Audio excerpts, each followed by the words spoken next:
evening, everyone. Welcome to the Goffstown School Board meeting. I call this meeting to order at 7:02. You can stand and say the pledge. I pledge allegiance to the flag of the United States of America and to the republic for which it stands, one nation, under God, indivisible, with liberty and justice for all. All right, we're going to start with correspondence. Brian, do you have any? None this evening. Okay. Commendations, good news. Lil or Mrs. Bean? I'll go first. Okay. I have a lot. You ask teachers, you get.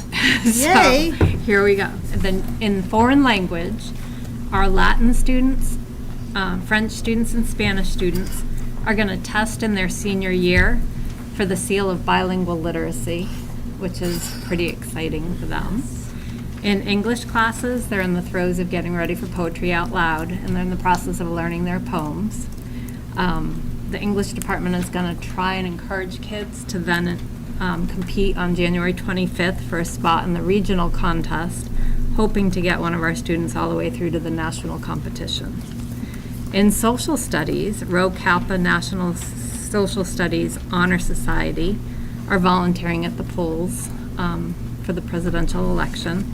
Some of them they're also going to volunteer their time the night before and set up. Nice. The science department is in full steam ahead, working on integrating physics, chemistry, environmental science, and statistics into their marine bio program. Jen Boschman, our librarian, has been working with our freshman English teachers to connect students to self-selected reading titles. And they're now carving time in their English classes to have the students read those books, hoping to build an innate wanting nature and wanting kids to read more. And they're also taking that time also to pair kids up with curricular opportunity books to learn more about different careers. Nice. And the math department is continuing to collaborate.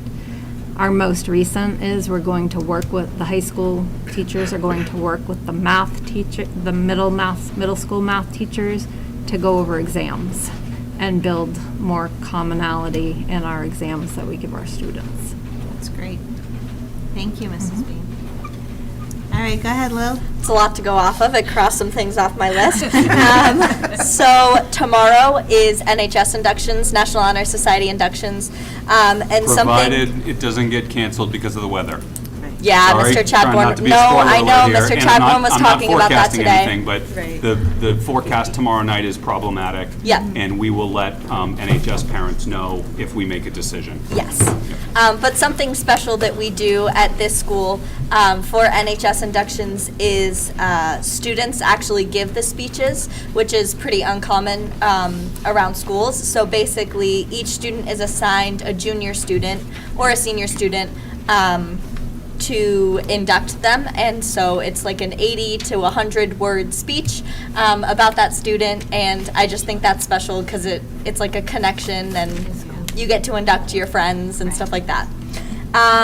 Winter Carnival Committee is in full swing, so similar to homecoming, but for the winter time, obviously, and I'm always super excited to chair that committee, so yeah. And Theater Club is doing an improv show on November 19th. Wait.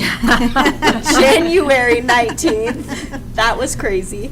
Les Mis is being put on February 16th, 17th, 23rd, and 24th.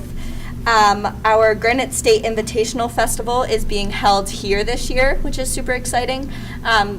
Basically, that means that other choruses from around the state will come to Goffstown High School on Thursday and perform pieces of music all day, like work together on pieces of music all day, and then have a concert that night. And then this weekend is Chamber Festival, so a few of us, 3 of us, are going to UNH to perform because we got top scores in our all-state audition rooms. Nice. That's a big honor. That's awesome. It's a big honor. Thank you. Thank you, Lil. Anyone else? Commendations, good news? Oh, go ahead, Jenny. I have one of a Goffstown teen who's been chosen to play for the U.S. Olympic hockey team. He's the goalie for Goffstown. And I forgot to put his name down. Weeks. So, do you? Yep. Weeks. Weeks. So congratulations to that young man. That's really Yeah. awesome. That's awesome. Go ahead, Nicole. Yeah, I just wanted to give a shout out to Mr. Howard, who teaches the chess club at Mountain View Middle School. I've been hearing that the kids are really enjoying it, and so just wanted to give a little visibility there. So thank you. He's amazing, and it's an amazing program. We're so fortunate to Yeah. have, so he happens to be a little bit of a chess master. So this is an incredible opportunity for those middle school students. It definitely seems like he's getting the kids really excited about chess, which Yeah. doesn't always happen. So. Right. Thank you, Nicole. Anyone else? All right, seeing none, we'll move on. Public comment. So we have a couple of people on the list. Brian, if you want to hand that list. There's 3 of you that want to, does it matter which one goes first? Does anybody need to go before the other one? All right, so then I'll call Cindy. And you just come up to one of the microphones, doesn't matter which one. State your name and address for the record. We ask that you keep your comment to 3 minutes. 3 minutes. I timed it, so it should be 3 minutes. Cindy Grigorikakis, 112 Gorin Pond Road in Goffstown. Happy New Year. Thanks for listening to my comment this evening. I'm here just to respectfully voice my support for the warrant article raising $13,000 for the night lock barricade devices for our public school classrooms. They've already been implemented in several school districts around the state. I was one of the beginning members of Goffstown Parents in Action, and we were a grassroots organization that formed after Uvalde. And we took our collective concern and our collective sadness over what had happened and tried to funnel that towards action. And what we wanted to do was try to work with the people already keeping our students safe in our public schools, which are our law enforcement and our school officials. We worked on a lot of different things. We had different subgroups. We learned that although we may not be able to personally make legislative change, which was, certainly very difficult, a lot of our members will still be working on that. We found out that we can make small changes within our schools that will have a huge impact, whether that's signage or other small things that we can make and advocate for. So I support these devices as a parent and as a citizen because they offer a tested, enhanced barricade support to the security that we already rely on in our classrooms, which is our classroom doors. I support raising funds for night lock barricade devices, not because I think that they would solve the complex issues at the root of school shootings and violence, and not that I think that they would solve potential holes in our security plans. So no plan is perfect, and we frequently see this on the news, and we're very aware as parents and educators when we watch news on TV.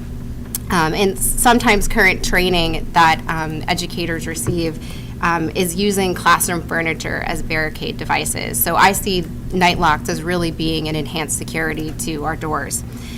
So I wanted to learn some more about the need for security, so I actually talked to some educators in Goffstown, and I have some anonymous quotes from them. I have 3. The first one, it's important to know that facility enhancements can fail and break, like doors appropriately closing and locking in our current buildings. Having additional security options only helps in protecting the staff and kids. Another educator, we have all thought about where we would hide ourselves and our students within our classrooms and office spaces in the case of a crisis. These locks would not relieve our need to have a plan, but they may give us some confidence that our plans could be executed effectively. And the last quote, it's a visible layer of safety that can help support the best line of defense that we have right now, which is our locked doors. It isn't a perfect solution, but it is a support measure, and being able to see that would be a visual reminder that the community has our backs enough to purchase these for us, and it would make a huge difference. Physically being able to do something in a situation would make me feel like I wasn't a sitting duck. So I encourage everyone to watch the Budget Committee meeting. I think it was December 18th or 19th, where the night lock device, there was a demonstration by community members, and to do your own research. And I respectfully ask the school board for their support to recommend it, and for voters on March 12th. Thank you, Cindy. Thanks. All right, Eric. Hi, Hello. welcome. Just state your name and address, please. Yeah, I'm sorry, I can't really. I have my hearing aids in too, but I can't have them. I've had a hard time hearing you guys. I'm Eric Emmerling. I live in Goffstown, 33 Moset Ave, since 1983. I've been retired for 3 years, basically because I have a strong aversion to committee meetings. So I want to say my piece and then get the heck out of here. I want to let you know that I read the minutes religiously and keep tabs of what's going on here. And for the most part, this school board is a group of people that I really commend and proud of. I have to say one thing, though. It's like, it's very hard to get any kind of feedback from you about things. I have repeatedly tried emailing a number of you, all of you, on a number of occasions about other issues and received no response back except for maybe once in a while, thanks for your information. And I know maybe you have to speak as a behalf of your school board and your public opinions. I'm not necessarily maybe looking for those. I could talk to in Sully's, but I'd like to know every once in a while, like, on behalf, what is the problem with some things? I know what are the underlying concerns, and I don't get to hear that. This fundraiser, so I got a call at 3 o'clock this afternoon from a couple of people asking if I would come and talk about the LifeLock device, which I became involved with a bunch of people, and I think I've emailed some of you before, a couple school shootings ago, wondering what we're doing here to help out, and haven't received much response, but I think we need to do things about this, and I couldn't figure out whether there be any controversy at all about this thing. So I quickly, in 3 hours' time, I contacted some friends, and I found that the person that's put this, they've been working very hard to put this in effect in Littleton School District. I spoke with someone that used to be a chief there, who was opposed to the whole idea of night watch at the beginning, or night locks, and then got into it more and found, became a wholehearted supporter, who told me in a couple of minutes' notice that he would come down here and talk with you guys if he needed to, because he found his biggest concern was that concern with police and fire getting access to rooms. So they made sure that up there that every department, every car, every vehicle, every mode of transportation has access to some kind of thing that violates, or so you can get into a room. I know that the lock system, as an enterprising reporter back in the day, and as a school employee here as a paraprofessional, I will tell you that this school system, this building is not impenetrable. I used to gain access into the locker room through some locked doors when I needed a quick quote, and I know the best you can do isn't the best. So the locks here were not built to be impenetrable, just like cabin doors to the pilot's area wasn't cordoned off until there was a need to. So I also talked with somebody in Manchester, the school district there has it, and he read to me the report, parts of the report that from the police there, talking to the state officials about how much they love this program and they're a part of it and they wanted their support from them before they implement it. I also talked to somebody at Pinkerton Academy that had nothing but praises to say about it. So I don't really know what the problem is. I feel bad for, if there's an issue and you're not able to discuss it publicly with a concerned citizen, I wonder what's going to happen on the warrant article if you as a school board vote not to support something that seems like it's a no-brainer. So I will, and also, because I hate committee meetings, and Michigan has something that's taking place very quickly, I won't be able to hear whenever you get to talk about it tonight, but I do read the minutes, and I'll follow it, and I hope somehow you guys can figure out a way to communicate with constituents that are concerned. Some of you have known, have been on this board for decades, others I know personally as friends, and I can't get a word from you. I know you're doing great work, and I'm not here to complain. God knows you get a lot of that, but there's my input. I appreciate everything you guys do. Thank you. Thank you, Eric. All right, and then Paul? Oh, I'm with him. Oh. He's my older brother. Oh, okay. All right, I so, wasn't even supposed to be here, 'cause he's from North Carolina. oh, well, welcome. Welcome. Thank you. And I am a retired teacher.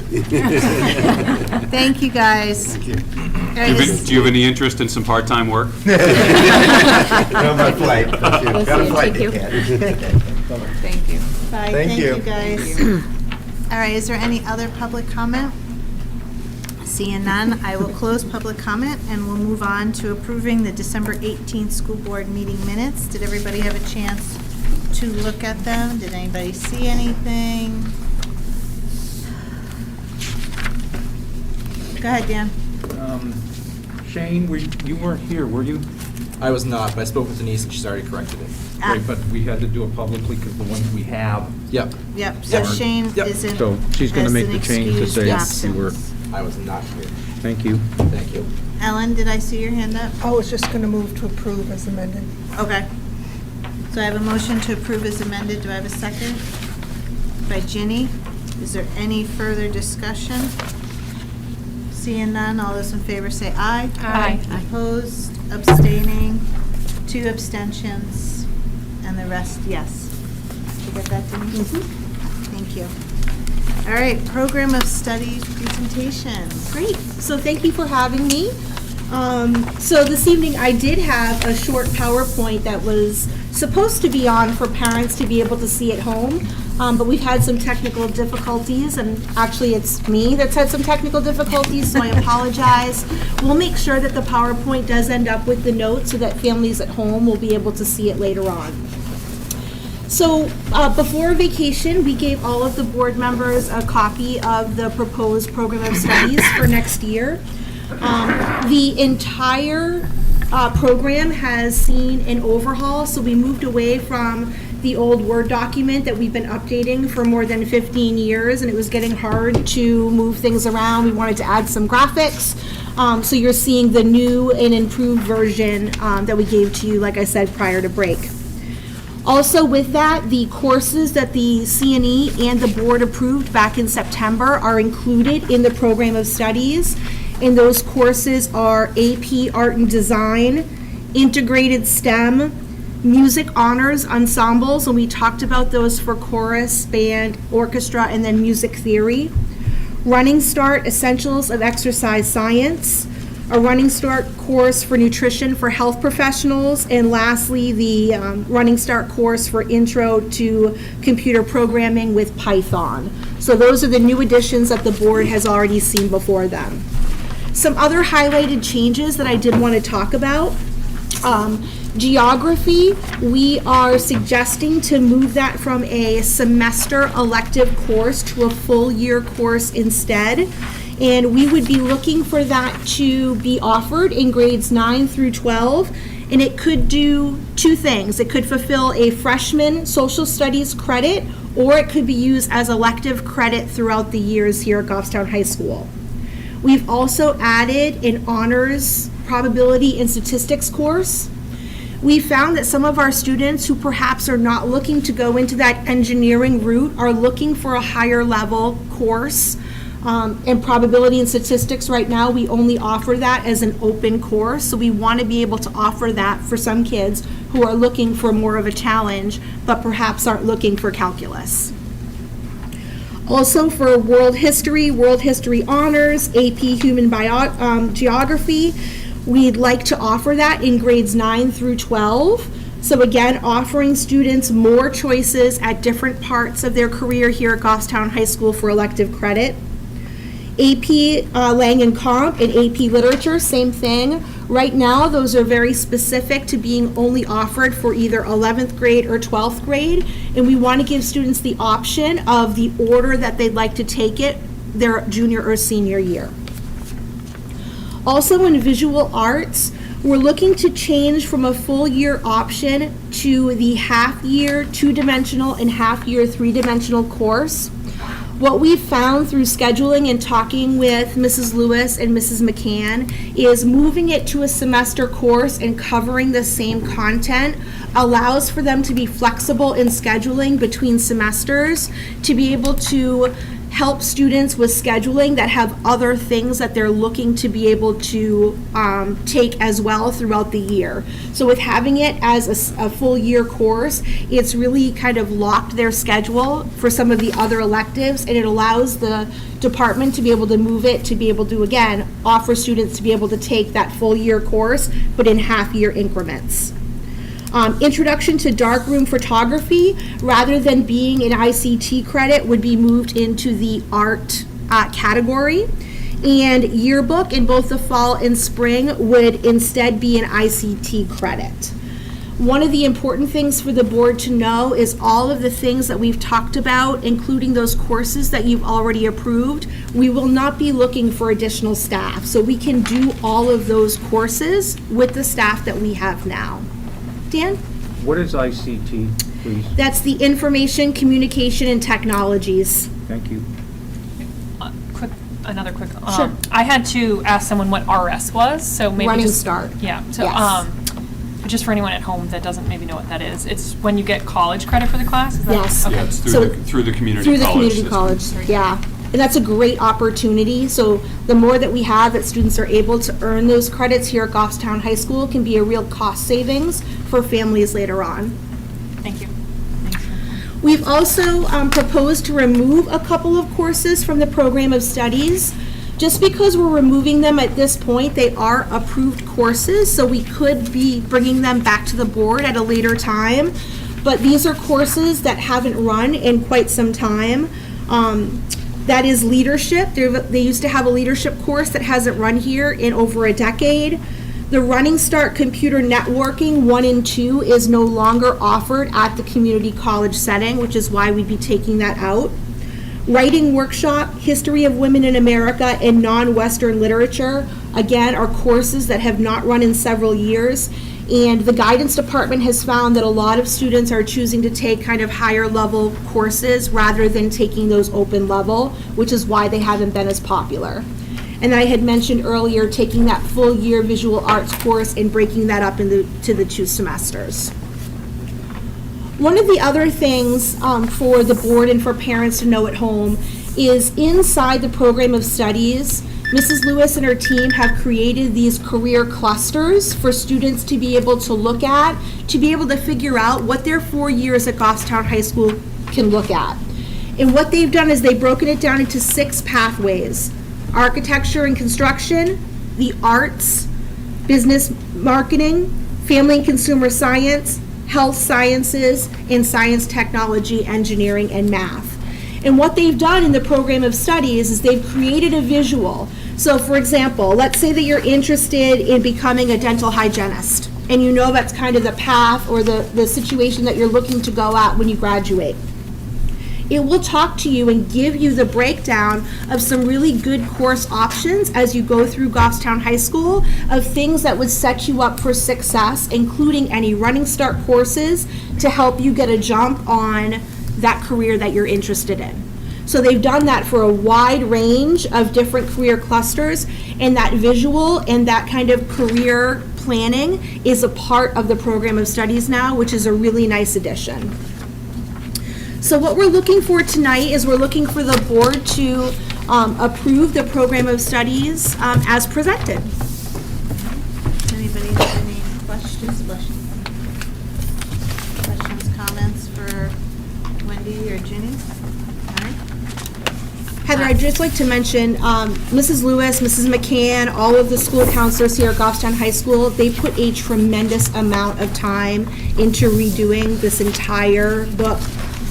It's phenomenal, so I just want to thank them because they put in so much effort.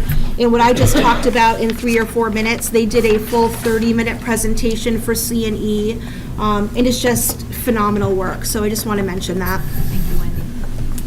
Very, Go ahead, Nicole. very creative work that they've done. They've just all put their heads together and just found things to do for kids that are really interesting and really relative to what's happening now, and getting rid of anything that really is not. It was fascinating to listen to them talk. I'd like to offer a motion. Hold on 1 second, Okay, Jane, 'cause I'm sorry. Nicole had her Oh, hand yeah, I up. just had a comment. I just wanted to say this was my first exposure to high school curriculum. My kids are younger, and I was pretty impressed with all the different offerings that the schools have, or that GHS has. So it does seem like you guys put a lot of work into this, and it's impressive. Thank you, Nicole. Ellen, did you have your hand up? Yes, I did. Just a quick question. Yeah. This information that you've just given us, is this part of the package that our incoming ninth graders, eighth graders are informed about and given to think about? Yeah, so Ellen, that's why we're bringing this to the board now, is we'd like to be able to get your approval because Mrs. Lewis and her team will get all of that ready. So as part of our freshman transition meetings that we do with parents and with students, we'll have everything ready to go. This is also important because Mrs. McCann needs to start building the master schedule for next year, which really is an art form to get everything in there, to get students as many of their first choice for courses as they can. So that's why we come to the board as early as we do. Thank you. Dan? So I was going to ask Ginny, as the chair of the subcommittee who heard the whole presentation, you were about to make a motion, so I'm presuming it was received very well, and you guys peppered them with questions, and you're really on board with this? Absolutely. It was recommended by the CNE committee wholeheartedly. The presentation was, we were blown away. It was excellent, very well presented. We were able to ask all kinds of questions, and I think what you got as the handout explains everything very well, the big fat one that you got. So yes, I'd like to, if everyone is ready, offer a motion to accept the program of studies for GHS for the year 2024-25.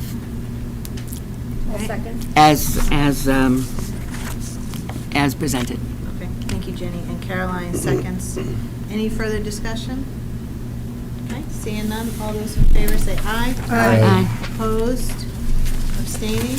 We're unanimous. Thank you, guys. Thank you. All right, committee reports, A and F. So what I'd like to do first is ask that the warrant from the last meeting, if you were here, could you sign it, please? Because it didn't get signed and needs to be signed. So if you voted at the last meeting, we're good to go. For the warrant for this evening, I'd like to make a motion. We approve a total manifest value of $2,542,176.67. Second. Second by Alan. Go ahead, Dan. We have $2 million of payroll taxes and benefits, which of the 2.5, so there's only $500,000 or 540-something thousand left. About 100,000 for sped activity, which is mostly out of district and contracted services. Various items, you'll find them in the minutes. Nothing unusual. General expenses were $352,000. We paid $182 to the SAU for the assessment. Goffstown Truck Center had 10 grand for the Manchester School of Technology, the late buses, kindergarten, athletics, transportation. Field turf final invoice for $66,000. Of course, I'm really rounding. Huddle, which is the software that is being used. There's the cameras on the turf field and another in the gym for the coaches to be able to work with the athletes to get them to see what he's talking about. That was $9,400. The fire alarm sprinkler maintenance and repairs for $8,400. And then we bought some propane to keep the buildings heated for $40,000. Food service was $17,500. Thanks, Dan. Does anybody have any questions? All right, seeing none, we have a motion, we have a second. All those in favor say aye. Aye. Opposed, abstaining, we're unanimous. Thank you, Dan. Thank you, and I'd like to hand it off to Scott Gross, our business administrator, for his succinct. Set the timer. All right, so we did previously approve 3 capital projects. The next 3 items that we're going to talk about are just simply the approval to request those funds. The first 2 are going to come from a request of funds from the trustee of trust funds, and then the last one will be a request from the town of Goffstown. So the first one is the Kubota tractor. You'll recall that we had set a budget of $50,000. We spent $49,900, and with that, if someone, I believe it's Caroline, is going to read a motion on behalf of the board. For the tractor, Yep, number 2. I move to request the amount of $49,900 as the authorized agent from the Goffstown Facilities Capital Reserve Fund, and furthermore to request the reimbursement of said funds from the Goffstown trustees of the trust funds for a replacement district tractor. Do I have a second? Second. By Ellen. Any further discussion? Seeing none, all those in favor say aye. Aye. Opposed, abstaining, we're unanimous. Go ahead. The second project is the Goffstown High School Theater renovation project. That was a project that was initial budget of $300,000. Final cost was $294,038.88. I move to request the amount of $294,038.88 as the authorized agent from the Goffstown Facilities Capital Reserve Fund, and furthermore to request reimbursement of said funds from the Goffstown trustees of the trust funds for the GHS Theater renovation project. Do I have a second? Second. By Shane. Any further discussion? Seeing none, all those in favor say aye. Aye. Opposed, abstaining, we're unanimous. And the last project is the Goffstown High School artificial turf field. There was a budget using school impact fees of $385,000. That was, again, as you recall, there were multiple sources, including federal grants, ESSER funds, as well as private donations. But the amount that we're requesting is from school impact fees of $385,000, and we had, our final costs were $373,533.16. I move to request the amount of $373,533.16 as the authorized agent from the town of Goffstown School Impact Fees account, and furthermore to request the reimbursement of said funds from the town of Goffstown for the GHS field renovation project. Do I have a second? By Ginny. Any further discussion? Seeing none, all those in favor say aye. Aye. Opposed, abstaining, we're unanimous. And last, on this portion is a budget transfer. You'll recall your policy states that any budget transfer over $10,000 has to be approved by the board. So in your packet, you have the budget transfer. This budget transfer was requested by IT Director Stephen Bourget. The transfer is from the District Administrative Contracted Services line. It was, the original intent was for IT outside programming and technical consulting. However, Steve would like those funds to be transferred to the IT non-capital software line for a Marcia Brenner, that's the name of the company, plug-in that will be used for a report generator for district attendance monitoring and streamlining the process for report cards at all levels. The software is needed to address current Goffstown High School report card challenges and to implement standards-based report cards, which are coming next school year. So I did authorize this on the 20th, and I'm bringing it to you for final approval. I move to accept the budget transfer GBT 111 into the amount of $10,000 as presented. Do I have a second? By Ginny. Any further discussion? Okay, seeing none, all those in favor say aye. Aye. Opposed, abstaining, we're unanimous. That was 3 minutes for the record. Good job, Scott. All right, so are you done for now? Yes, 3 minutes. Okay, so Budget Committee, Jared. I wasn't expecting to go this early. I know. So several things happened at our last budget meeting. I'm going to break it down into certain sections that way we can take questions as they come up because they are mutually exclusive. The first thing that we talked about at the budget meeting, this was the review of the town budget. We did make a motion for the town budgets, and that was to reduce the stipends for the select board to the default budget. The select board gets increases in their budgets of 3% every year, just like most of the other town elected positions get raises every year. As we recall, we haven't done that because we don't think that we should be getting raises as a matter of fact. So I said, hey, let's actually have one plan for school and for town, and let's keep it as it is, as a default. That motion was not approved. I have to look at the numbers, I just got the meeting minutes today, but we have 15 members that were present, 2 people abstained, and they said that it was a tie vote. So those numbers don't work out for me for some reason. So our motion failed. So the town is still getting their raises. So I did articulate that, well, if you believe in raises, and the person that actually voted for us to not get any stipends momentarily got confused and had to abstain from the actual vote for the town. So I look at this as the Budget Committee does agree that if we want to look at raises for the school board to match the town, maybe that's something that we want to look at as we move forward. Not to say that I'm making a motion, but I do want to verbalize that to this board. So any questions on that one motion we made about the town budget? It's interesting. It is. I was like, okay. Second item, so we did talk about 2 things. We talked about the CRF that was presented. There were several questions of why don't we have these CRF items in our operating budget, in our proposed budget. I did not recall at the time, but I did recall afterwards. Many years ago, we actually looked at putting things from the CRF in our budget. The Budget Committee stripped those items and said, you are supposed to use the CRF money for that. So I forgot to verbalize that with them.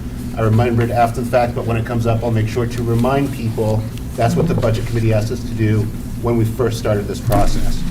The one question that came up was the priority of the CRF items, and I reminded them the list that we got actually was I dubbed it the Scott list. This wasn't approved or prioritized for our measure, but I reinforced that the CRF is for knocking off those CIP items that we have or other items that may come up that we should be using the CRF money for.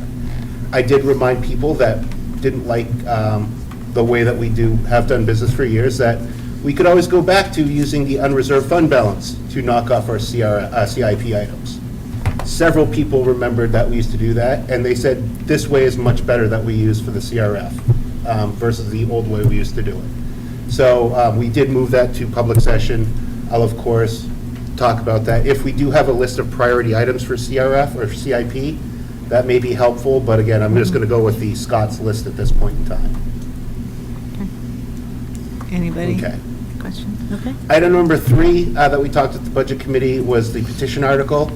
Many people from the Budget Committee voiced their opinions on this policy. A lot of them looked at it as a policy decision, not a budgetary decision, no matter the conversation. It was difficult to not interact with that because this board hasn't taken a position yet.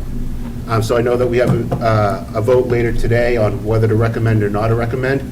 Based on what we discussed during our debate, based on our vote, I'll then have the ability to talk about what our policy decision is at the Budget Committee when we have our public comment on that tomorrow. So I'm glad that we do have that. But that was the one kind of hesitancy that I had, is I didn't want to engage because I didn't know where we stood on it as a collective body. Thank you, Jared. Anything? Oh, go ahead, Ginny.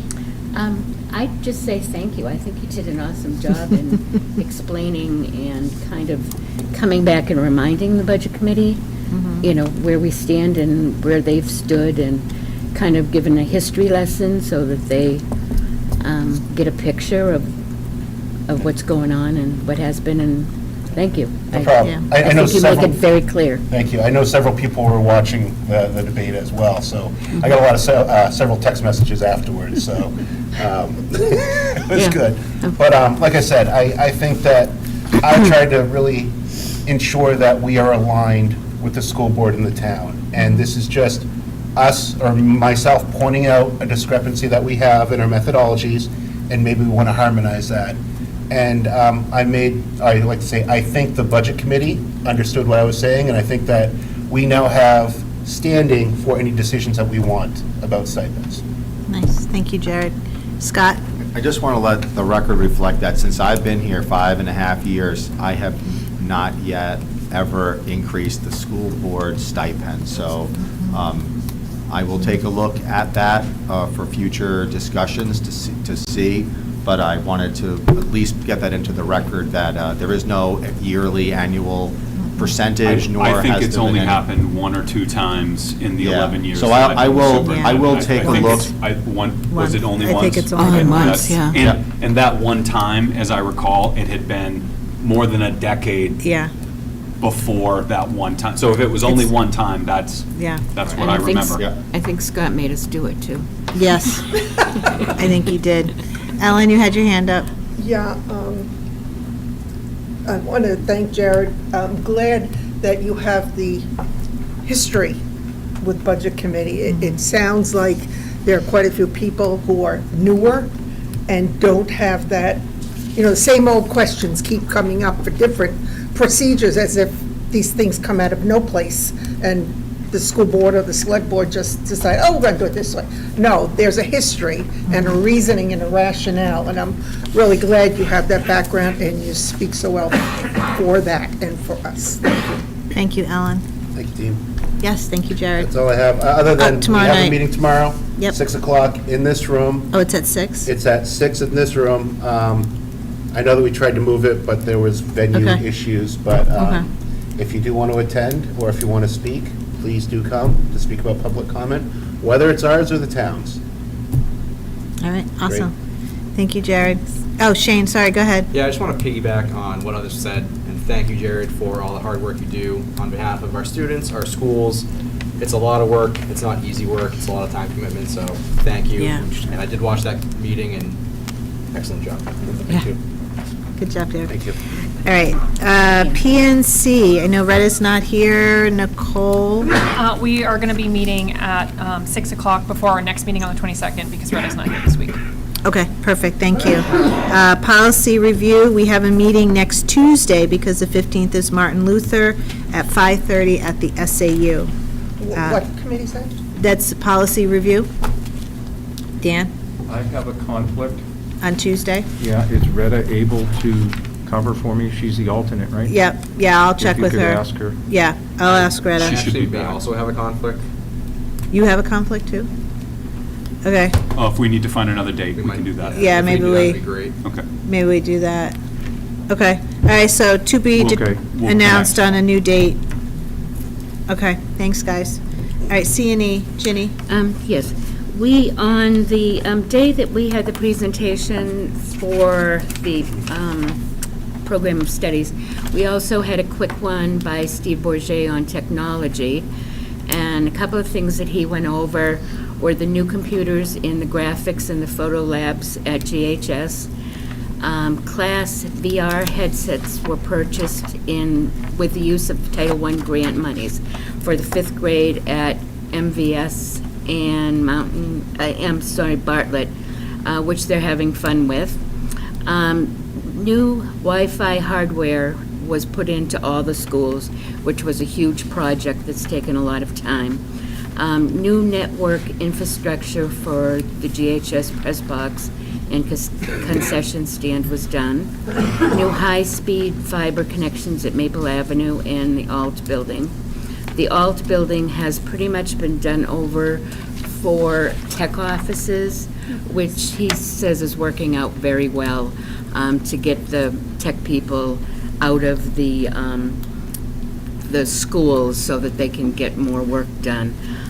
But they do have time with their in the schools also for teacher use, for help. Simplified user login, simple sign-on through Microsoft 365 home licenses offered for all students, new copy machines, and continued use and growth in using sociology. And our next meeting is 1/16 at 7 p.m. At the SAU? at the SAU, yes? Thanks, Ginny. All right, Shane, SAU board meeting? Yeah, the SAU 19 board will be meeting on Wednesday, January 31st at 6:30 p.m. at the SAU offices on School Street. Great, thank you. Thank you. All right, Town of Goffstown School District Budget Hearing, Jared, that's tomorrow, and that's at 6 that Yep. starts? And that's here in the library. Deliberative session is February 5th at 7, and if I am not mistaken, we are going to have a quick school board meeting at 6, right before it, before the deliberative, which is that in the, and that's in the theater. And we will likely not have A&F that evening. Correct. Right, so I think last year we met here for the board meeting and then walked down to the theater. We did. So we'll do the same thing this year, right? Do a board meeting here at 6, do a quick one, and then be down to the theater for 7 that night for deliberative. All right, superintendent's report. Thank you. Just a few quick things this evening. Wanted to let the board know that we are continuing to work on the impact fee project. You'll recall that the town has hired Mark Fougere, who is a planner, is doing some work on impact fees.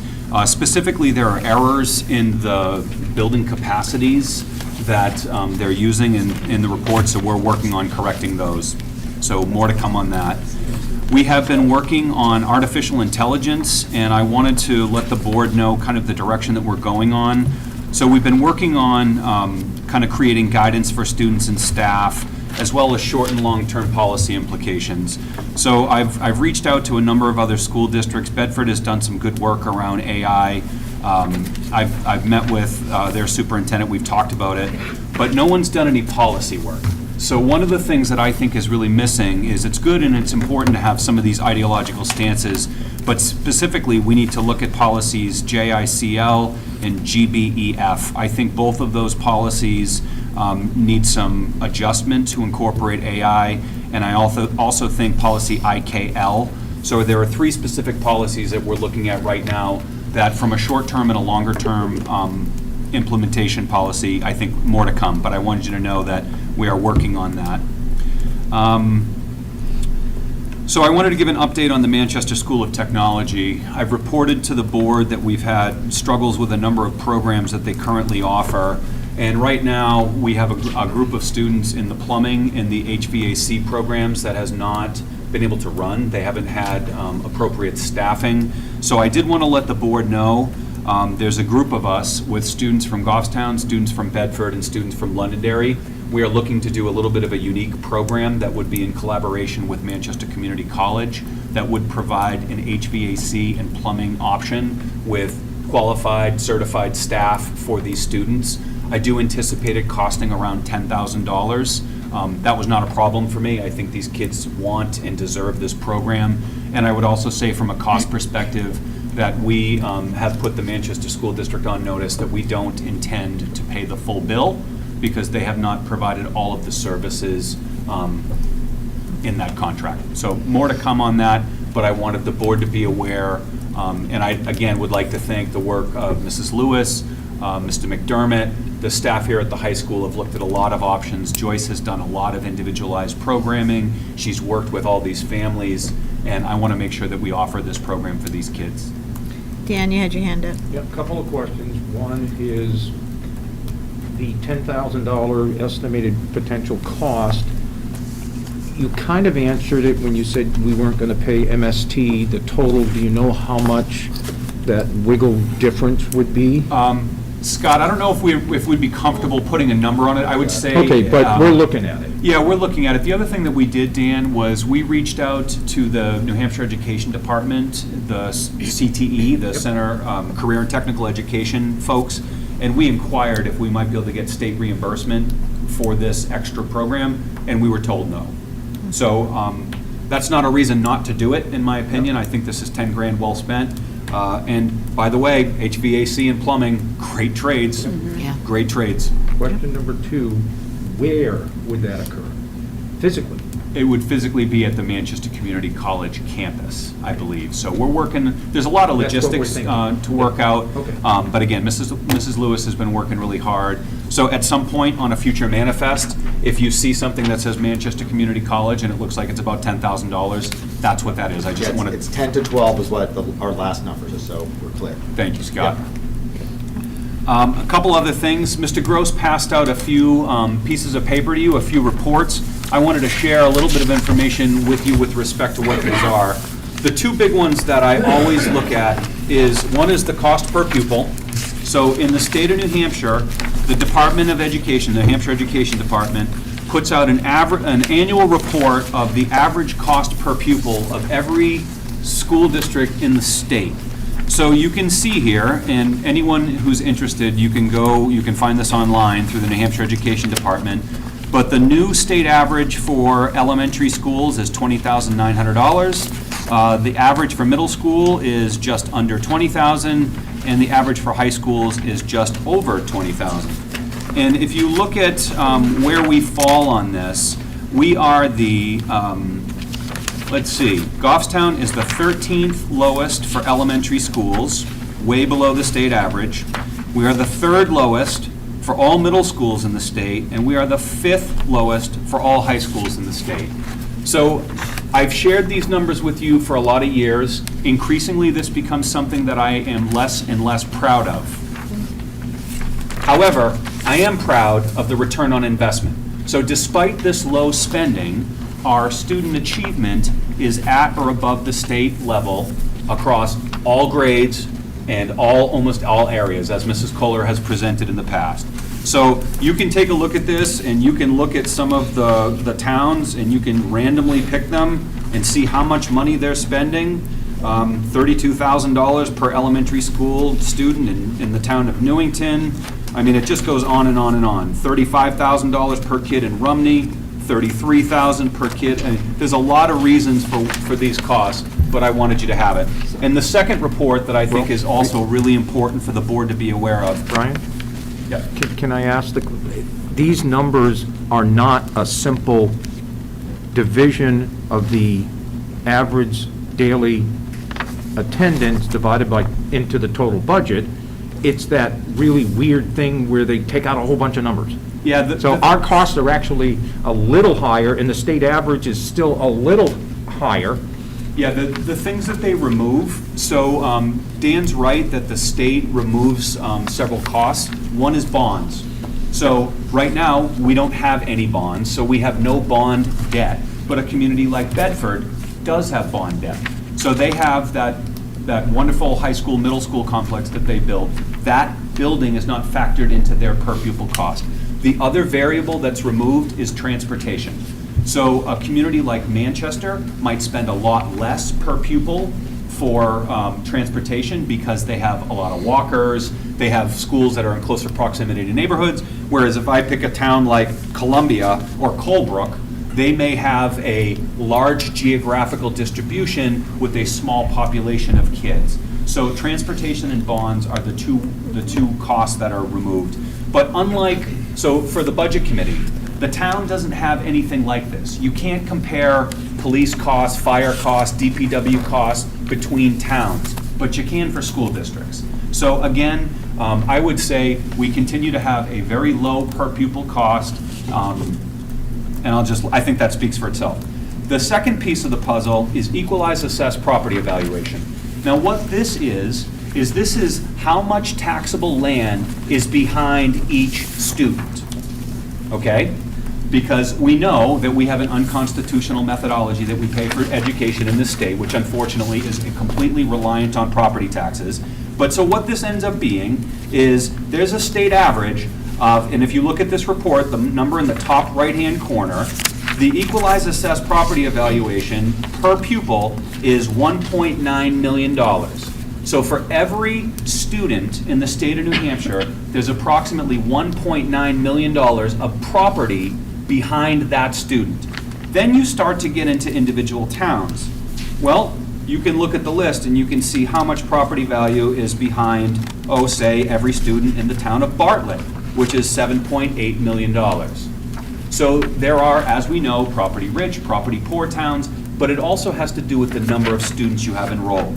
But for Goffstown, if you look at the report, we come in at, Goffstown is at 1.27 million per student, and again, the state average is 1.9 million, and in New Boston, the amount is 1.16 million. So this continues to tell the story that we have less property value behind every student, which requires taxation at a higher rate, even though you're raising a smaller number from the cost per pupil. So these numbers are important for us to always know and to remember. If we were in a property-rich town that had more than the state average property value behind each student, you'd have a lower school tax rate. So I will get off my soapbox. I apologize. I did it again. I've been working on that. That's a new goal for me in 2024. But these reports are important, and Mr. Gross would also be available to answer any questions. And that's all I have tonight. Well, Thank you. all right. Thank you, Brian. Anybody have questions? Go ahead, Jared. Just a statement, I forgot to say in my report out, Brian Wendy, I know that we have a good resource in the Budget Committee, Laura Stevens, for library work. I know that we're currently looking at the middle school library and the young adult section and things like that. She has volunteered whatever time that you need, and she's already done some research. Great. So if you want to reach out to her, if I can introduce you. Great. I'll be No, happy Wendy to and do I that. both know her. Yeah, I Okay. appreciate you letting us I think know. she works in Salem. Yeah, I think so. Okay. But I asked her if she'd be able to help out. She's like, she'd love to. Great. So I wanted to Great. pass that Always along. good to hear what other towns and other schools are doing. Thank you, Thank you. Jared. All right, everybody good? All right, moving on, old business. Scott, EMC Executive Summary Presentation. Sure. So I just wanted to make sure that everybody received a copy of this report from EMC, Energy Management Consultants. They will be presenting to the board at your next board meeting. But I wanted to kind of give you a high-level overview of this report and again, ask you to read through it. Really what I want to focus on tonight is on page 7 of the report. You're going to see that this is an inventory of all of our systems, mostly our mechanical type systems. Those things would include boilers, HVAC units, air conditioning units, you name it. And what you're going to see here is that there are a very large number of units that are beyond their average useful life, which means they need to be replaced in the next couple of years. We just received authorization from you to spend $65,000 to replace a rooftop unit at Mountain View. You're going to see more of that unless we start tackling these. So go to page number 8, you'll see that this is the life or the service life estimates of a lot of these types of units, and we are at or beyond the useful life. As you start on page 11, you will see that the focus of what EMC is going to talk to you about in 2 weeks focuses primarily around boilers, HVAC, and lighting. And there's a reason for that. The reason for that is twofold. One, EMC believes that they will be able to put forward a plan, which they've showed us, where the cost on a lease purchase will be nominal because there are Eversource rebates and there are energy incentives, meaning that you're getting a much more efficient system and you will see a corresponding reduction in your energy usage to make it so that the cost is like I said, is very, very nominal. So as you go through the report, the first several pages of that report are all of our schools. You're going to see that it includes the SAU building as well because they did look at that, but we're focusing only here at the Goffstown School District and not the SAU. As you go further in the report, there will be things like LED signs, solar panels, you name it. They looked at everything, but we're only going to be focusing on primarily those lighting, HVAC, boilers, energy efficiency so that we can essentially offset any of those costs with those energy savings. So I want you to know that up front, and that is going to be the thrust of their presentation. We're going to talk a little bit later about the Capital Reserve Fund because there is an interplay, and I know Jared fielded these questions at the Budget Committee, but most of these items here that we're going to be talking about are not on our short-term list of things that we have to get done. So we're focusing only on those HVAC-related items. The second part, and they'll talk about it briefly next week, is the financing piece. I have been in discussions with a company that deals specifically with municipal lease purchases. And typically, for a project like the one you're going to be seeing 2 weeks from now, we'll look at about a 15, maybe 17-year terms, which there is very little cost in terms of the financing. The percentage rate, I believe, is around 4 to 5% because interest rates have gone up, but that's still a lot lower than what if you were to borrow that money individually on your own. This is a tax-exempt lease purchase. There isn't a whole lot of legal work, although we would seek a legal opinion from our school district council to review all of the financing terms that are available. And then the other nice part about it is you don't start paying until the work starts and work is done. So unlike a bond where you have to start making your payments even though the work hasn't happened yet, this one here, there are instances where payments weren't made until 1 year after the project started, based upon how things go. This is something, again, lease purchases are not anything that is new to Goffstown or other municipalities. We use those for our laptops, et cetera. You do have to have what's called a non-appropriation clause.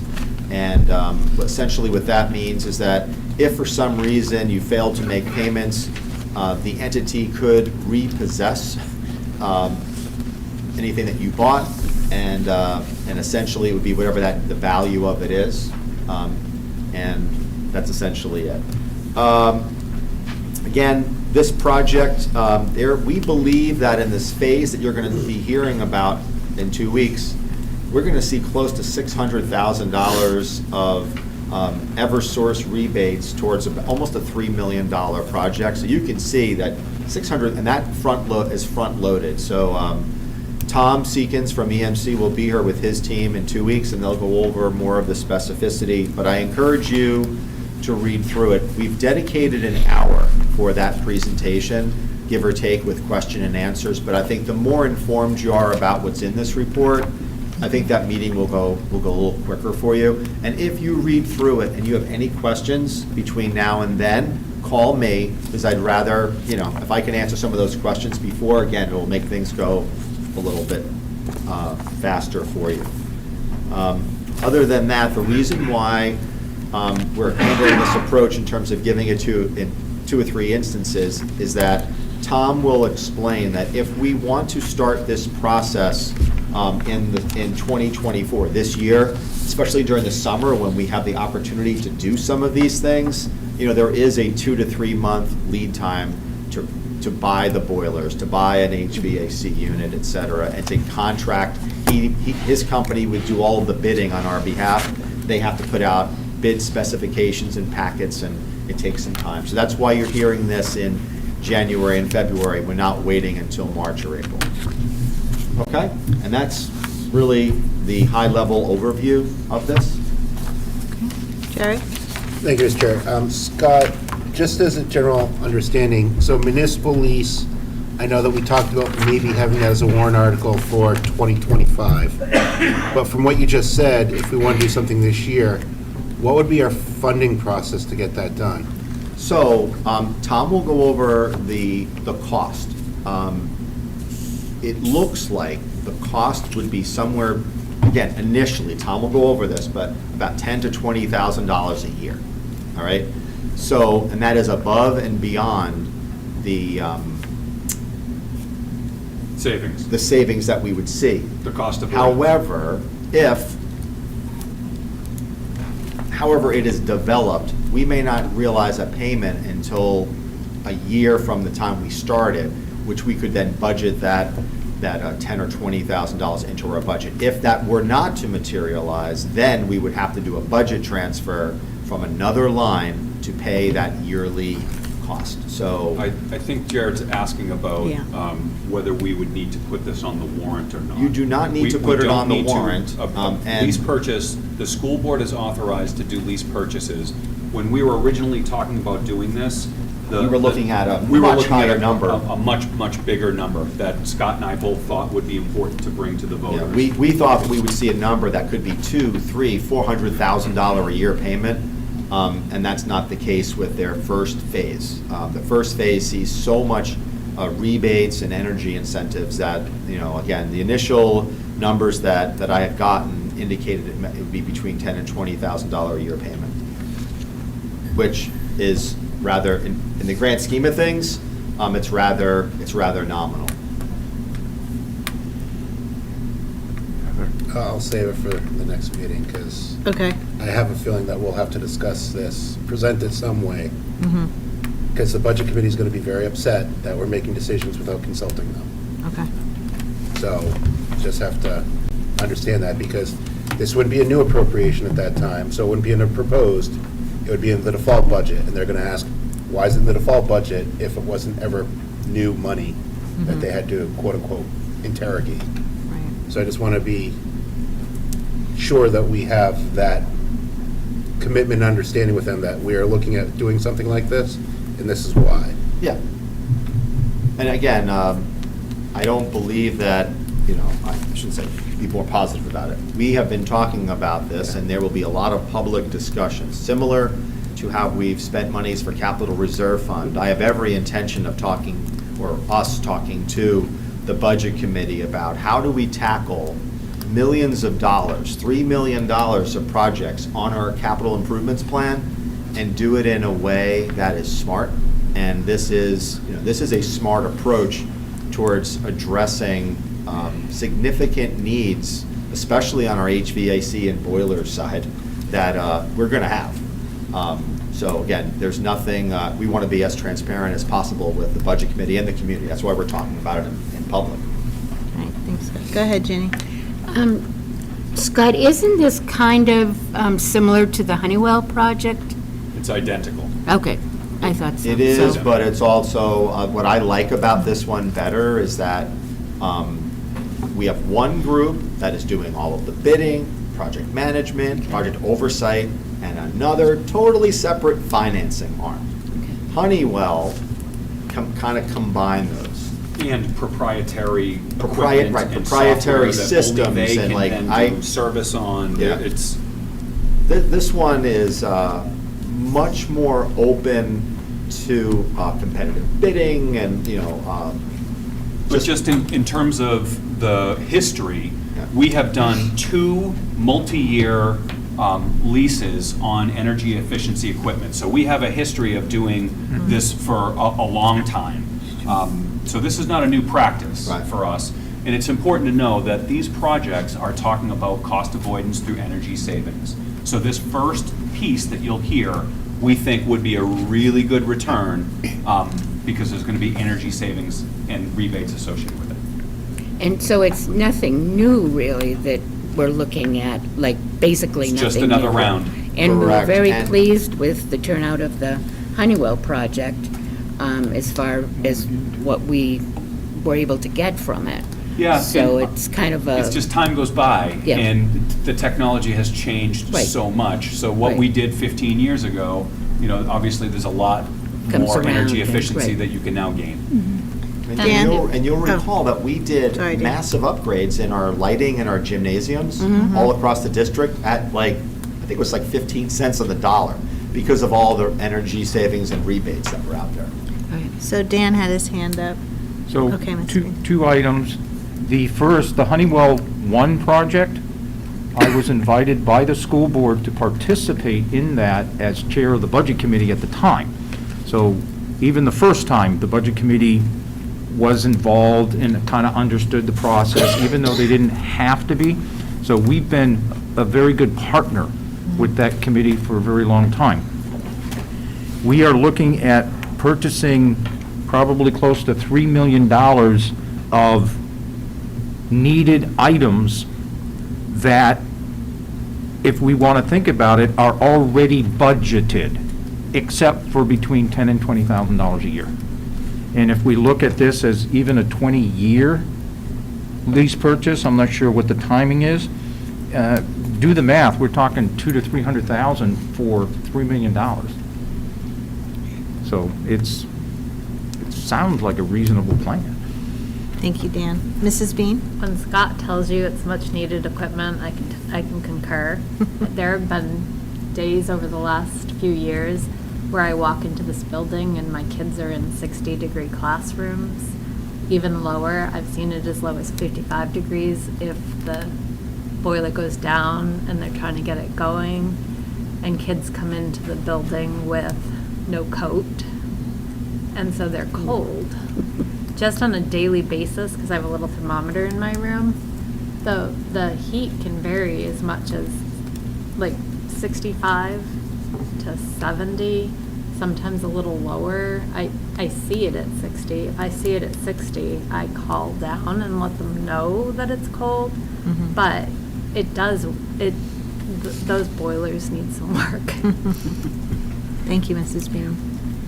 Anyone else have any questions, comments for Scott? Is there more that you want to add? That was it. That was it? Okay, so be prepared for the next meeting on that. If you have any questions, let Scott know. All right, so now we're going to talk about Article 3, Capital Reserve Fund Deposit Discussion. So with that, Jared and I have had conversations with the Budget Committee and asked that in your packets, you should have, on one side, it's the Capital Reserve Fund history. And what you'll see there is that you just approved, and I'll have to revise this because our actuals are slightly lower, but we just approved the theater renovation, the boiler, the fire panel's been approved, but we haven't requested the funds yet from the trustees. The tractor replacement, we just did that one. And then the last one we did on November 6th was the rooftop unit because it was in failure. It failed for Mountain View. So you have about $210,000 left that is a balance in that CRF. In the past couple of years, last year we had requested $250,000. Prior to that, it was $200,000. But I wanted to at least demonstrate to both the school board and to the budget committee, if you turn it over, what do we have in our capital improvements plan over the next 2 to 3 years? And I put, again, Jared mentioned, I didn't have the benefit of a school board meeting to have you look at this, right? This was just me. So this is, I'll repeat it for the record, like this is my priority or my assessment. But what you can see, and I'll read some of these projects off. We have to replace the fire panel at Mountain View. That's about $40,000 estimated cost. We have cafe table replacements at Mountain View, estimated $52,000. We have to replace our district phone system, again, approximately $100,000. We have 2 sets of concrete stairs. We did one already, but we've got 2 more here at GHS. That's about $50,000. Locker room, epoxy flooring at Mountain View, $38,000. We have talked about replacing the furniture here and the carpeting, $60,000 and $35,000 respectively. We have various schools where we need to replace some roof sections. So to replace 1 or 2 roof sections could be a cost of about $200,000. We have a second phase of the Mountain View cistern project, $400,000. We have to replace the in-building transformers at Mountain View, about another $200,000. We have bathroom renovations at almost all of our schools, but just one school, if we were to do a couple, like a set of boys and girls bathrooms, that could easily be $175,000. Custodial equipment, bleacher upgrades at Mountain View. And then I put this one in there. If we have to replace the turf field surface in 10 to 12 years, it's my recommendation that we start to think about earmarking $50,000 a year in that capital reserve fund to replace that so there's no impact to the taxpayers at that time. So all of those are about $1.5 million. None of these things that are on this list are in this phase 1. So I wanted to demonstrate that they're exclusive of each other. Because I don't want folks thinking, oh, well, you're going to do this project, so therefore you don't need a capital reserve fund deposit. Well, you do, because you've got some projects here that kind of require you to do that. And like Jared said earlier, we're not putting a lot of these things in our budget. And again, we want to be as transparent as possible. These are the projects that we're looking at. So if I get a question from the community, like at the public hearing or a deliberative session, this is what we're looking at. Nicole, go ahead. Yeah, I just think it might be an important clarification that while it's not in our phase 1 of that municipal lease, it is something that this company, several of these are in the report as needing to be done. Right. It's just not in that first phase. Correct. Thank you, Nicole. Anyone else?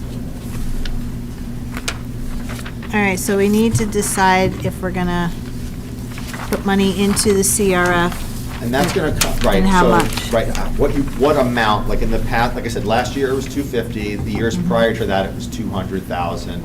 But I wasn't sure where the board was gonna go, that's why in the motions list, I left it blank. Go ahead, Jared. Just as a statement, I know that we forwarded to the Budget Committee $250,000 was the wording that we had in the warrant article.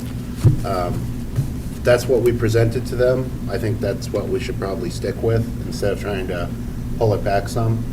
Maybe a public hearing, public session route, that might change, but I would say we at least stick with the 250 and be consistent with what we've already presented to them. Right, I agree. I do too. Anybody have any? Do you need a motion? Yeah, if everybody's good with that. Go ahead, I'll Alan. move that we maintain the 250,000.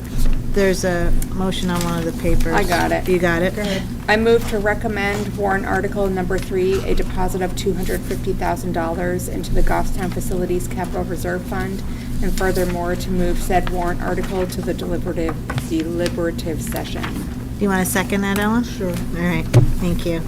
All right, I have a motion, I have a second. Go ahead, Jared. Question on this motion, what's the funding mechanism to do this? Raised by taxation or unreserved fund balance? It is unreserved, unassigned fund balance as it has been for the last several years. I oftentimes, in the voter's guide and in public meetings, I let folks know that these are funds that have already been raised via taxation. However, if the vote were to fail, I oftentimes will say, okay, this is the amount of money that would go to further reduce your tax bill. So I feel that's the transparent approach of knowing what the impact is.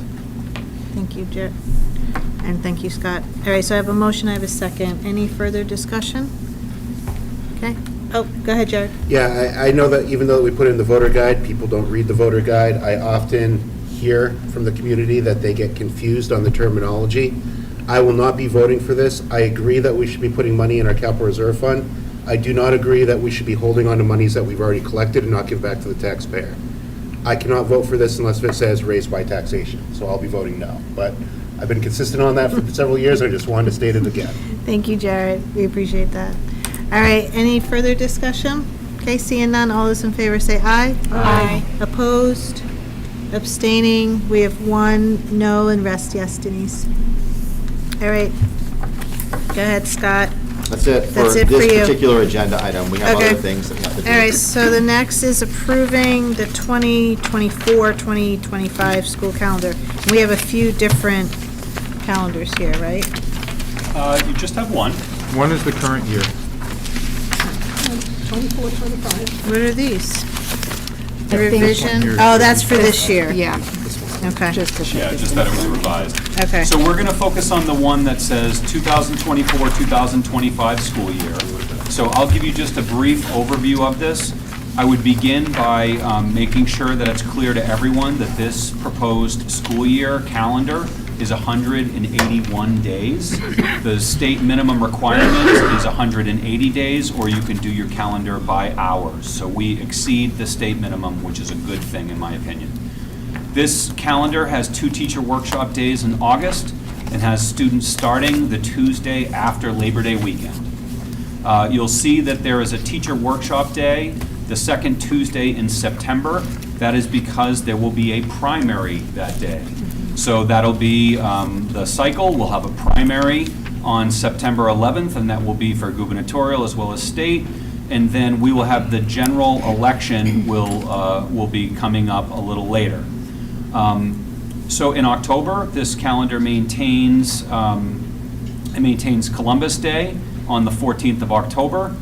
The general election will be the 5th of November, and you can see on the calendar that's identified as a DL, that is a distance learning day. So that would be a remote day for all of our students and all of our staff. The rest of November and December are pretty typical.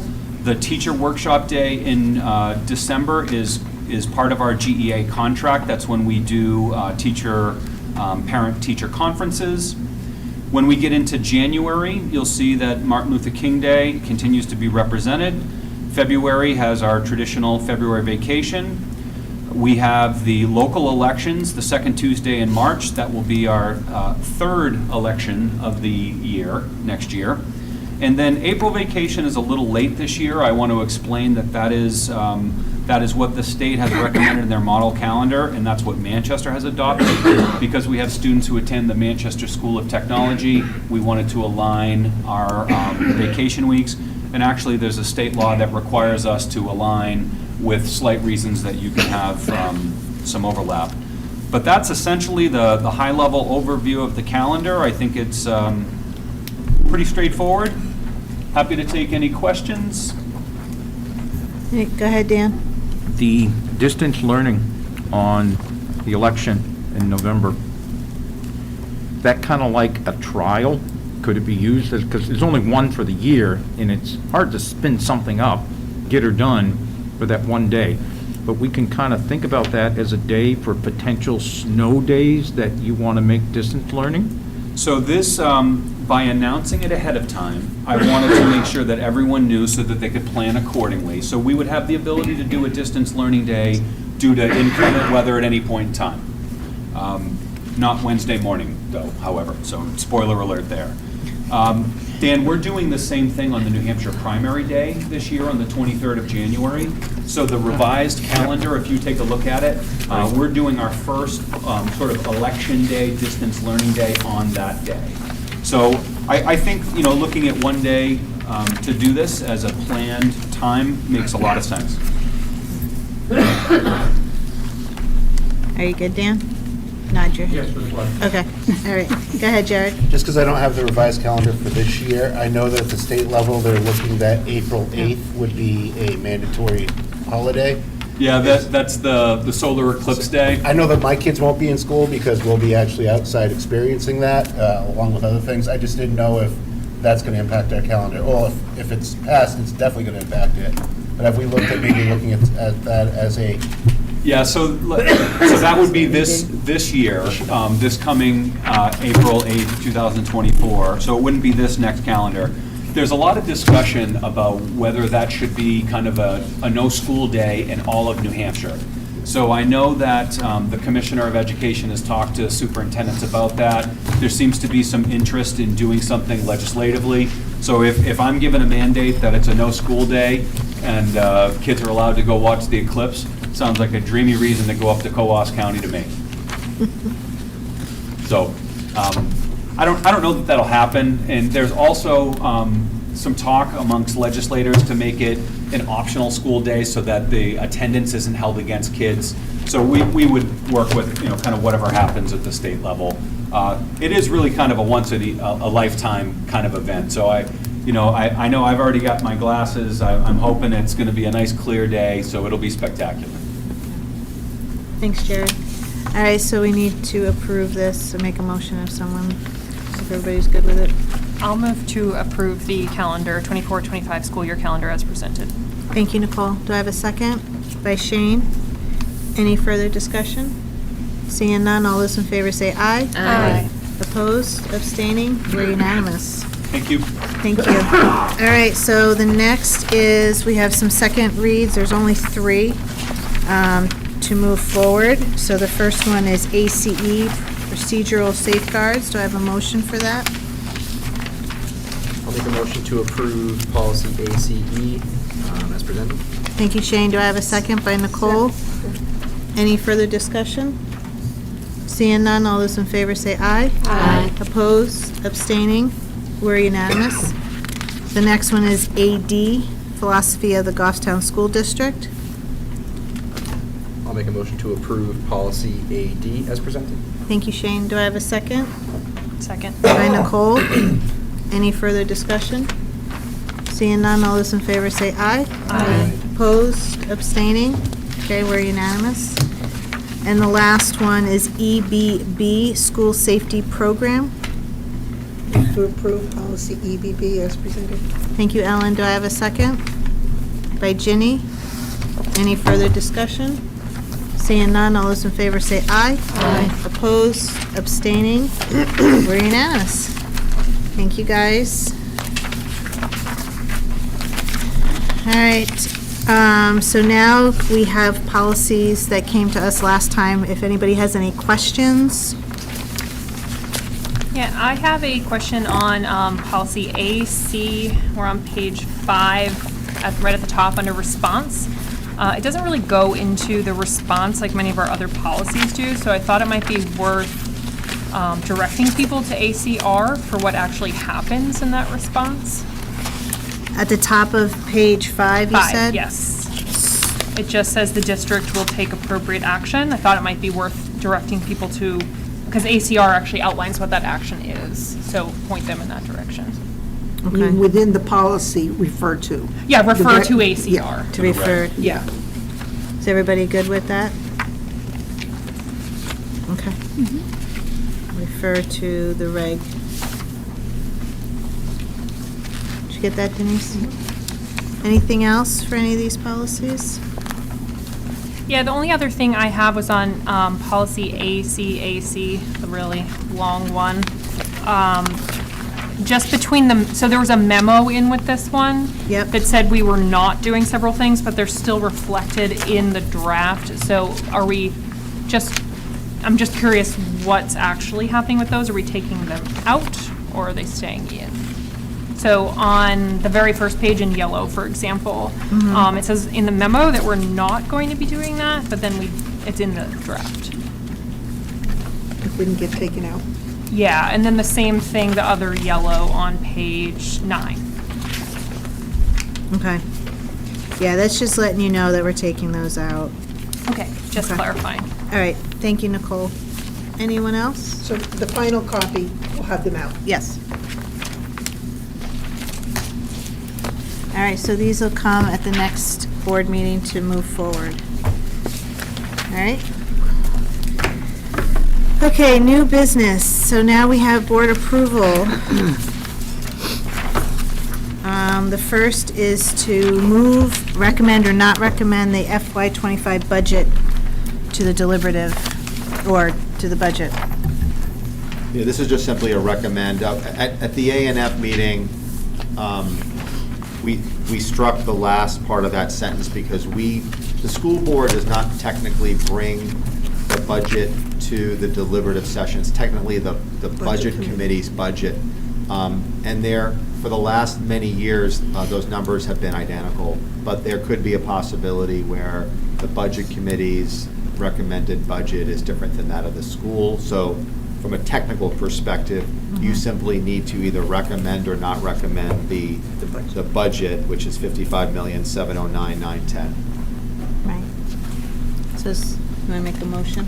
I move to recommend warrant article number 2, the Goffstown School District fiscal year 24-25 operating budget in the amount of $55,709,910. Second. And second by Ellen. Is there any further discussion?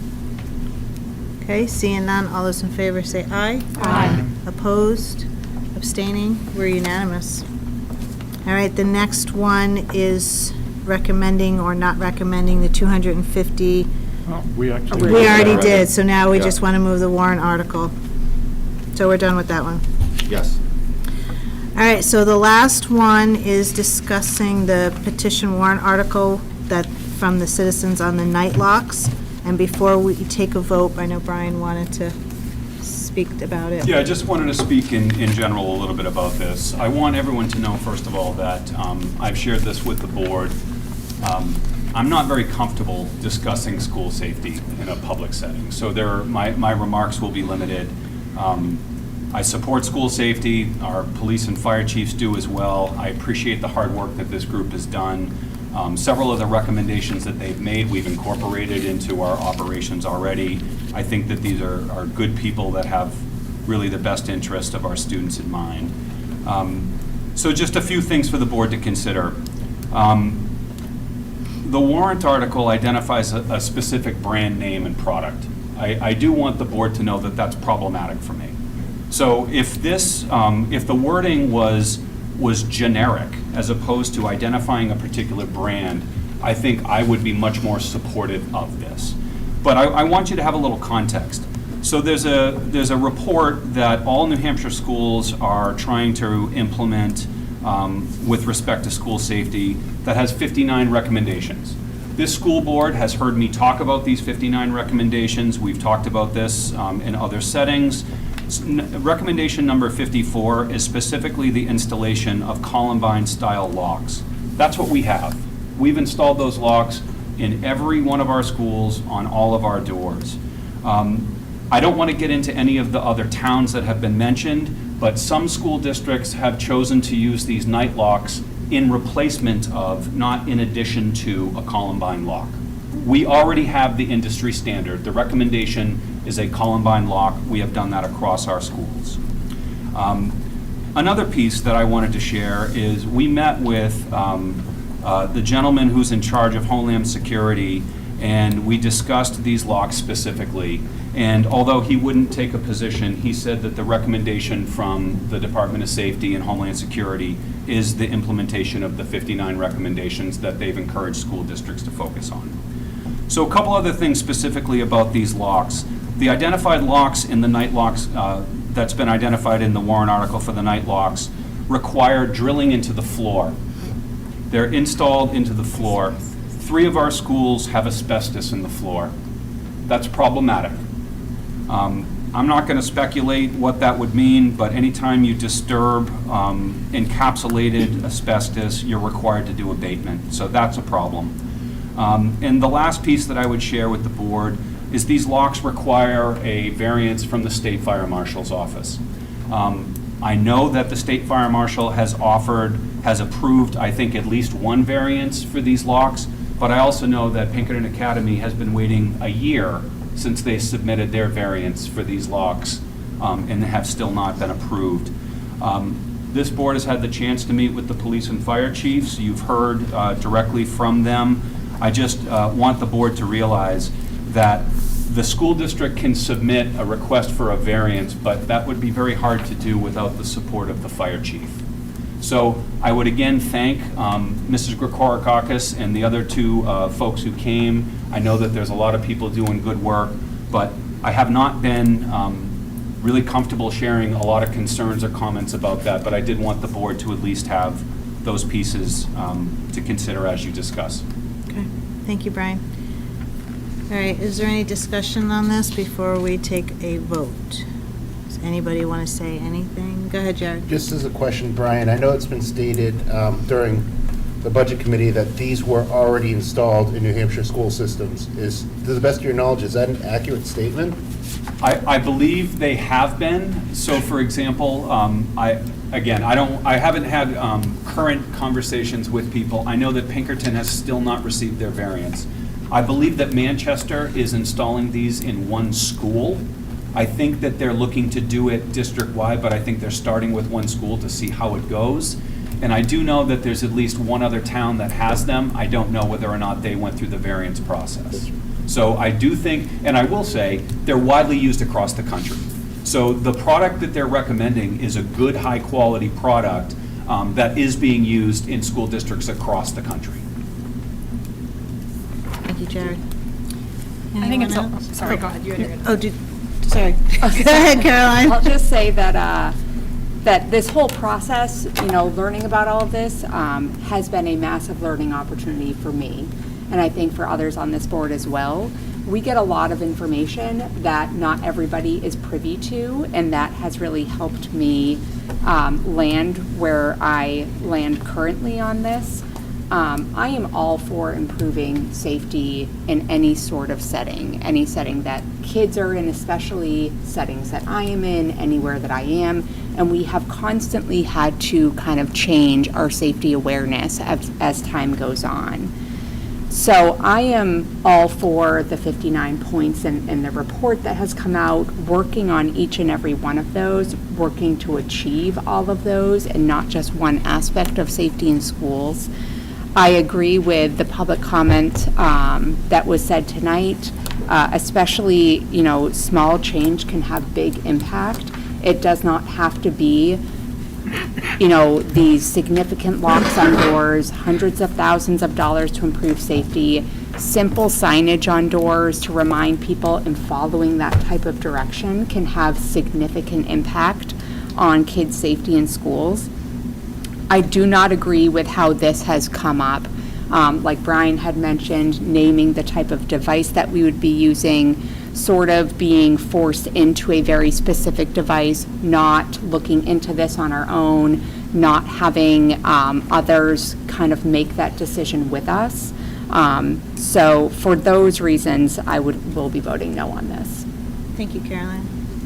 Nicole, you had your hand up, and then Ellen. Go Yeah, ahead. I just wanted to point out too, at the budget committee meeting, it was explained that there is a device, the same exact company makes it, that goes on the side of the door in the door jamb and does not drill into the floor. I was also just reading the report from the energy company. I'm not sure if it was exclusive, but it said there's one hallway in the high school and a few classrooms that have asbestos, that it's not widespread. So I really don't think that's an issue, and it's something we could work around. I feel very strongly about this. I think the board knows I feel very strongly about this. I think it's been frustrating to get accurate information out to the board as well as to the public. I agree with you on that, Caroline. I feel very strongly about this. I got involved in town because I feel so strongly about school safety. I have a lot of my own reasons here that, again, I want to be careful sharing. So I am very much in favor of this warrant article, and I strongly recommend it. Thank you, Nicole. Go ahead, Ellen. Just real quick, the 13,000 does not include any form of abatement. We don't know what we'll run into. We know asbestos is in the school underneath the flooring, but that money does not include any amount for abatement. Am I correct? Yes. As far as we know. Okay, thank you. Thank you, Ellen. Anyone else have any comments? All right, so I am going to, go ahead, Jenny. I am just really uncomfortable because this process, the way this all came about, just really puts all of our security out for bad actors to know about. And I'm very concerned about school safety. I have kids in our schools. I have grandkids in our schools. School safety is very important to me. And we have worked really hard to keep all of our security info quiet, so bad actors don't know what we have here, and so they don't know what they're going to encounter when they come into our school, and now they pretty much know exactly what they're going to encounter when they come to our school. And things like all of the things that we've heard tonight from people interviewing teachers, it breaks my heart that all of the things that we've done over the years to keep our security quiet to ourselves is now out into the open, so bad actors can go ahead and look into it, figure out how to get into our schools, and I don't think people have thought about the implications of those kinds of things. I think school safety is paramount, and I hate to see kids hurt at school. It's insane that kids are hurt at school. If you want to shoot your guns, shoot them somewhere else, but not at kids, for goodness sake. So we look like fools for not going with safety locks, but our whole program has been put out for everyone. So what the heck do you do in a situation like that? And we haven't been able to keep our security quiet, but then put out the reasons why we're conflicted at what's going on because we want to keep our security quiet. So I'm having a real hard time at knowing. I don't like being put into a position like this. Like, I don't know what anybody else feels like, but yes, I want our schools to be safe. Do I want everybody in the world to know what our safety situation is? No. My 55 cents, I'm sorry. Thank you, Jenny. I think that Just to add that I'm not in favor of how this is proposed. If the device was not named, if it was just indicated that, a secondary locking system be considered and installed,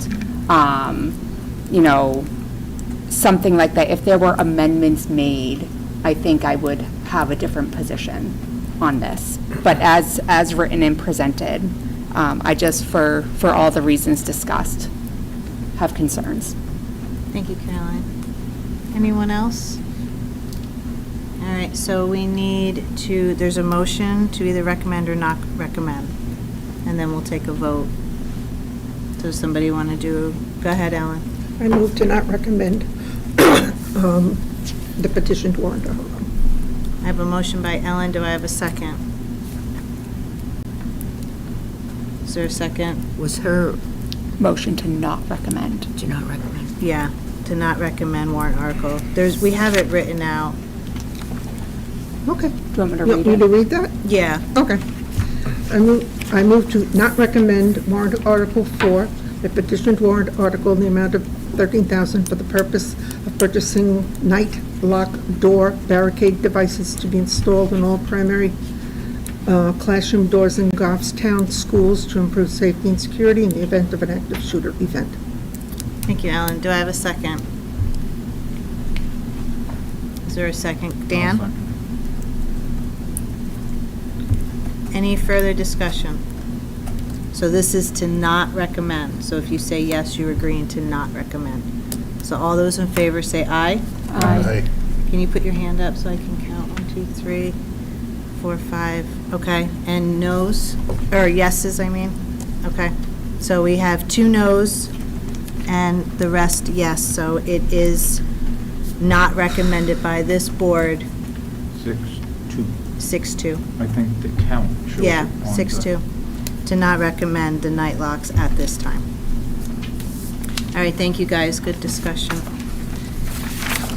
All right, the next is the high school trip. So this is a repeat trip. The high school is seeking authorization to partner, we're going to partner again with Pinkerton Academy. The board may recall we did this, I think we've done this twice now, that it was originally with the Latin program, and they've expanded it into Italian as well.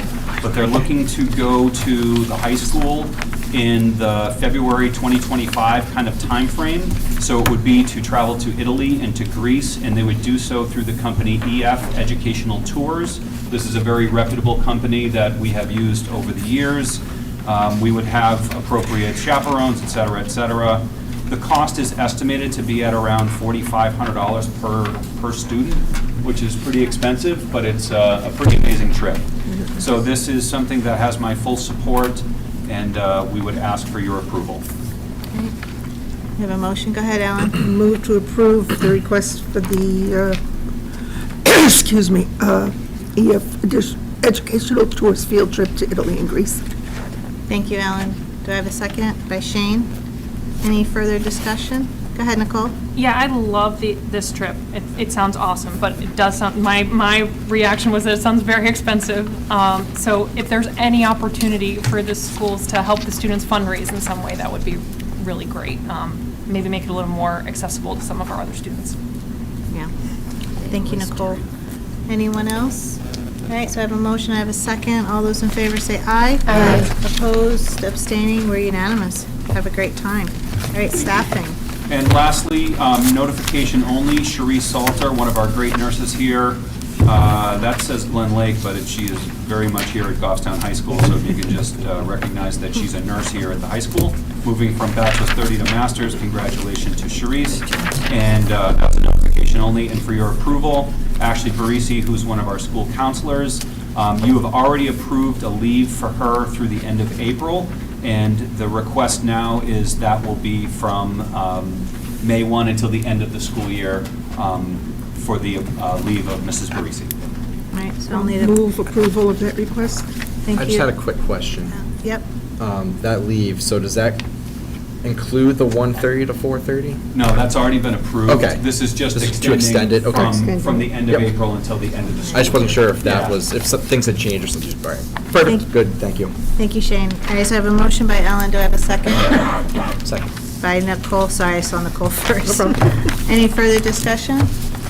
Seeing none, all those in favor say aye. Aye. Opposed, abstaining, we're unanimous. All right. Is that it for staffing stuff? That's it.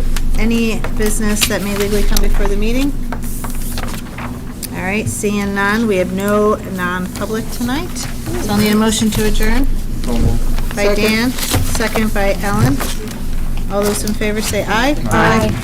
Opposed, abstaining. Thank you, guys. Thank you.